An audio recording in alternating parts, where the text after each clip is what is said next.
Bem-vindos ao Mistérios do Mundo, eu sou o Bruno Alves.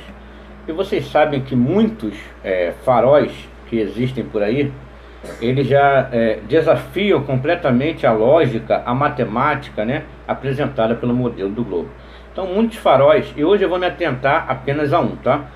Mas geralmente se você pegar a altura dos faróis, o alcance deles, a gente realmente chega numa concepção de que todo esse modelo está errado, né? Então alguma coisa tem errado nesse modelo e que esse modelo está falindo e está indo embora e cada vez perdendo adeptos, né? Esse modelo do globo. Então, com muita calma e paciência, a gente vai apresentar aqui todas as características do farol de Abrolhos. Ok? Eu vou me atentar nesse farol. Então, mas antes, gente, antes do pessoal começar a comentar aqui, porque globalista, eu digo globalista não aqueles que estão iludidos, né, pela situação do globo. Globalista eu chamo todos aqueles que defendem, né, que vêm aqui, criam várias contas fakes, haters, que vêm aqui nos atacar, utilizando algumas táticas, né, alguns discursos repetitivos.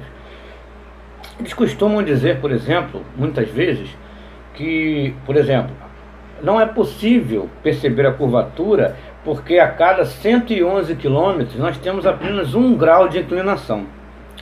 Só que eles esquecem que a bola dele tem 40 mil quilômetros de diâmetro. Logo, a cada 111 quilômetros, esse 1 grau de inclinação, ele vai dar, se a gente for para a calculadora, né, ele vai dar 966 metros.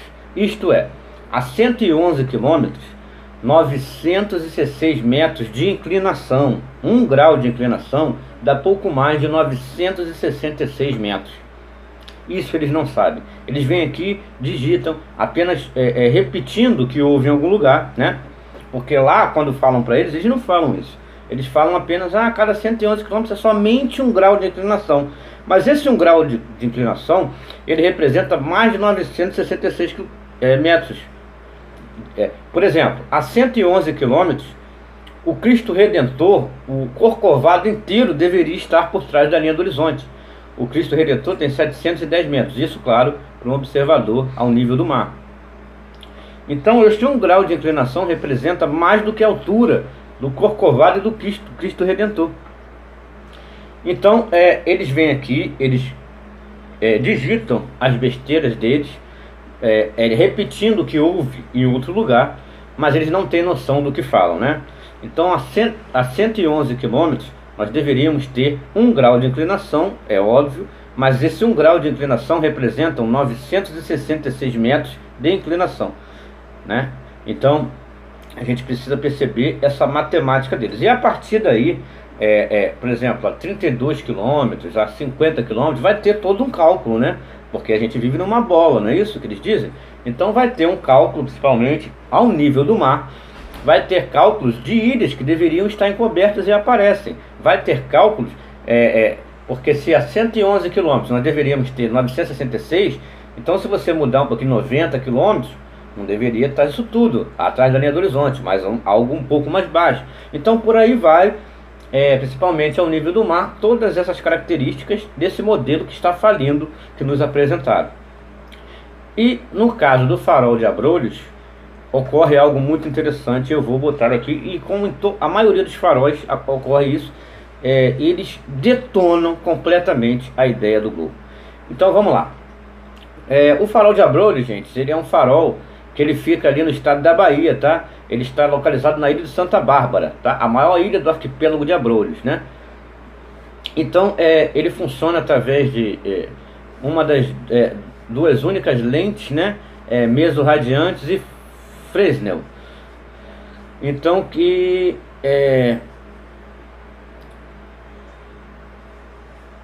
então tá aí. Aí tá aí falando um pouco sobre o farol. Então, o que acontece, gente?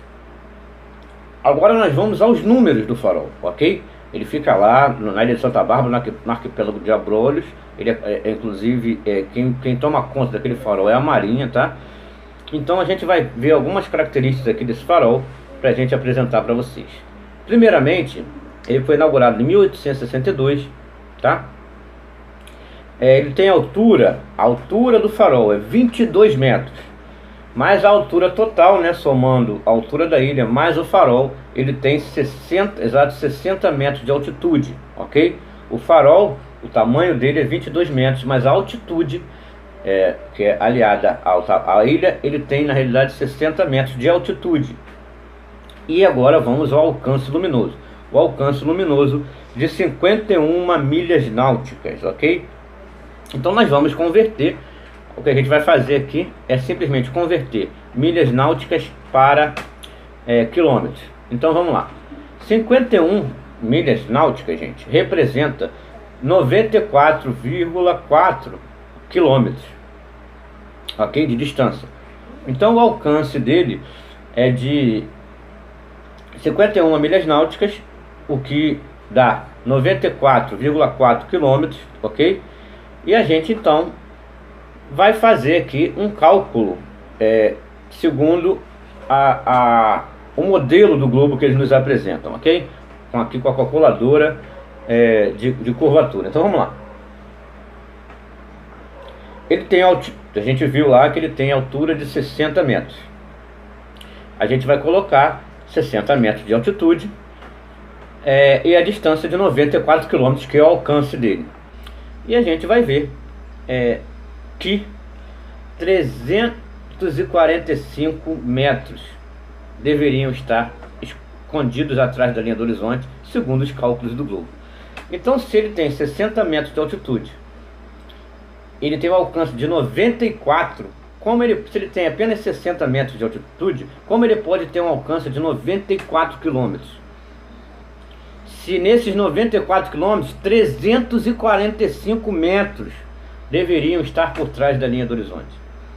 Deveriam estar encobertos pela suposta curvatura. Então, o farol de Abrolhos a 60 metros de altitude, ele não deveria ter um alcance de 94 milhas náuticas, segundo os cálculos do próprio globo, de 51 milhas náuticas ou 94 quilômetros, segundo o cálculo do globo. Vocês têm noção, gente, que o alcance dele, que onde ele alcança, deveriam estar 345 metros por trás da linha do horizonte? 345 não, porque eu botei só 94, mas na realidade dá 94,4, né? Se eu colocar 94,4 dá quase 350 metros encobertos. Se eu colocar os números certinhos ali, eu botei só 94, mas se eu colocasse 94,4 daria quase 350 metros. Mas vamos botar aqui 94 só, tudo bem. Independente disso, 60 metros de altitude não poderia ter um alcance de 94 km nunca, porque são 345 metros. Gente, você tem noção, é quase a altura do Pão de Açúcar, por exemplo, no Rio de Janeiro. 345 metros. Que deveriam estar encobertos pela linha do horizonte, pela suposta curvatura, atrás da linha do horizonte, atrás da curvatura imaginária, que a gente não encontra. Então, não adianta vir aqui, gente, os caras vêm, a cada 111 km, 1 grau de inclinação, 1 grau é 966 metros, tá? Então, esse farol a 60 metros de altitude, jamais poderia ter um alcance de 94 km na bola doida giratória que está vagando pelo espaço aí como louca. Jamais. Os cálculos não mentem. Se ele possui um alcance de 94 km, na realidade 345 metros deveriam estar, gente, quase a altura do Pão de Açúcar deveria estar por trás da linha do horizonte. O navio que viesse para ter ver o farol de Abrolhos, gente, não é o tamanho de um navio, é o tamanho de um Pão de Açúcar. Vocês têm noção do que é isso, gente? Então, na realidade, o farol de Abrolhos, como muitos outros faróis também apresentam esses mesmos números, mas o de Abrolhos é muito evidente isso, né? Então, talvez por questões de densidade, né, e tudo mais, pelo local não ter muita densidade, isso, cada farol ali, não é questão, você vê que não é questão de curvatura, que o farol tem alcance. Tem faróis, por exemplo, que tem altitudes maiores e não alcançam tanto. Então tudo vai depender do ano inteiro ali, das condições climáticas, da densidade da localidade. Então você pode ver que nada tem a ver com curvatura. Nada tem a ver, porque uma coisa geralmente não bate com a outra. Então, os números não mentem, tá? O farol de Abrolhos, a 60 metros, jamais poderia ter um alcance de 94 quilômetros, porque 345 quilômetros deveriam estar encobertos por trás da curvatura a essa distância e a essa altura.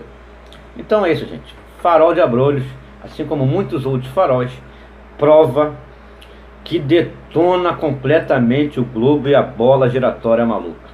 E só tem uma coisa a dizer: os globaloides. Chora, porque é nessa hora que o globaloide chora, meu mano ver, Mistérios do Mundo, conteúdo original. Um abraço, pessoal.